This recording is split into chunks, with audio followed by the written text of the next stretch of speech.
Bien, donc aujourd'hui on va faire une petite vidéo pour montrer les risques du tir à balle et les ricochets donc au fusil et à la carabine. Donc, en fait, depuis 2006, on a commencé à montrer ces ricochets. Donc, à toutes les journées de formation sur la sécurité à la chasse que l'on organisait et toutes les formations pour les candidats qui passent l'examen du permis de chasser, on tire quelques balles, donc 3 balles de carabine, 3 balles de fusil, 10 mètres, 20 mètres et puis du sol et du mirador pour montrer les risques de ricochet et pour montrer l'importance de respecter son angle de 30 degrés.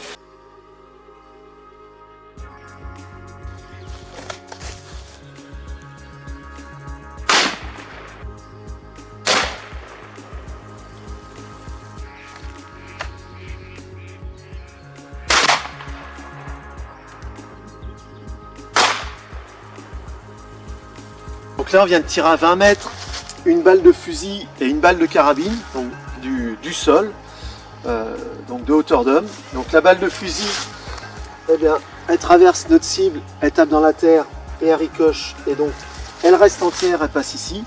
Et notre balle de carabine, donc même chose, on touche la planche, elle tape dans la terre derrière, et là on se retrouve avec des éclats de balles qui traversent la planche. Donc on a 8 éclats qui traversent cette planche là, donc c'est de l'aggloméré d'1 centimètre. Et là on a un morceau de la chemise de la balle qui est planté dans la planche, donc c'est hyper tranchant, c'est des lames de rasoir, qui n'a pas traversé.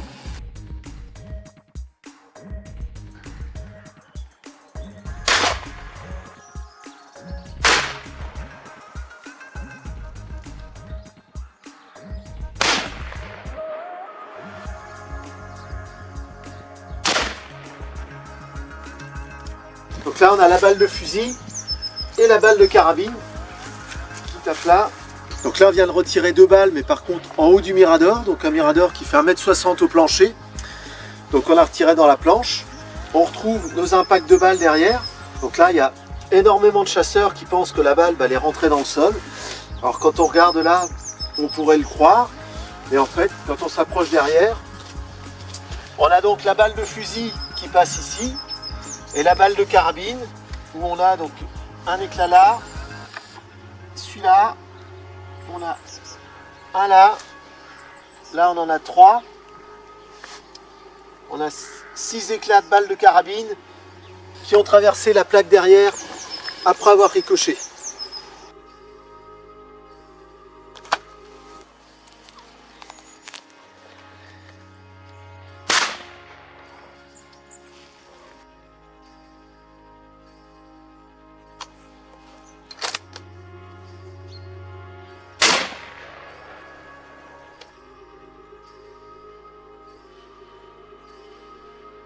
Tiré à 10 mètres de la cible au sol, notre angle d'arrivée de la balle est encore plus élevé qu'à 20 mètres en haut du mirador.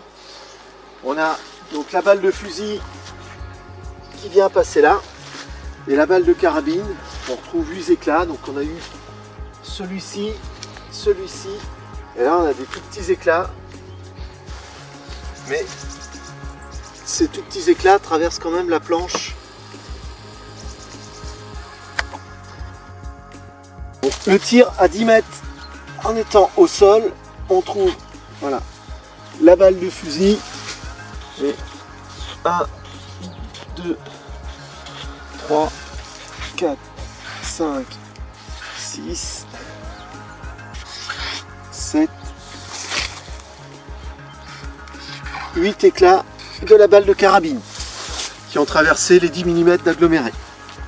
Donc suite à ces démonstrations de ricochet que l'on faisait lors des formations sécurité et les formations des candidats à l'examen du permis de chasser, j'avais pris des mesures pour voir quels étaient les angles de ricochet, et comme je ne trouvais pas beaucoup de publications, j'ai décidé de faire une petite étude où j'ai tiré donc 240 balles, 120 balles de fusil, 120 balles de carabine, donc à 15 mètres au sol et en haut d'un mirador d'1,60 m, donc 30 balles de fusil, 30 balles de carabine, et la même chose à 30 mètres. Et puis donc les résultats, sur 120 balles de fusil qui ont été tirées, 101 ont ricoché, et donc en ayant mis 3 plaques pour voir les ricochets, une plaque d'1 centimètre, 2 plaques d'1,5 cm, 69 des 101 balles de fusil qui ont ricoché ont traversé les 4 cm. Et donc à la carabine, 120 balles de tiré, 94 ont ricoché. Elles ont produit 336 éclats qui ont traversé la première plaque et 56 qui ont traversé les 4 cm. Donc fusil ou carabine, on s'aperçoit qu'il n'y a pas de grosse différence. Pratiquement toutes les balles ricochent. Le Mirador, il a un effet à 15 mètres. Si on tire à 15 mètres, la moitié des balles ricochent seulement. Mais 15 mètres, ça fait quand même vraiment pas loin quand on est sur un Mirador d'1,60 m. Donc ce qui est vraiment important, ce qui ressort à chaque fois lors des formations sur la sécurité et lors des formations des candidats au permis de chasser, c'est qu'il faut impérativement respecter son angle de 30 degrés par rapport à ses voisins et par rapport à son environnement. S'il y a une route, s'il y a un chemin de commune, s'il y a des maisons, s'il y a des véhicules de garés, eh bien on doit faire son angle de 30 degrés en conséquence. Et surtout, on respecte son angle de 30 degrés pour tirer, mais aussi pour charger, décharger son arme et faire toutes les manipulations dans cette zone de tir autorisée. Cette petite étude que j'ai réalisée est téléchargeable sur le site de la Fédération départementale des chasseurs du Loir-et-Cher.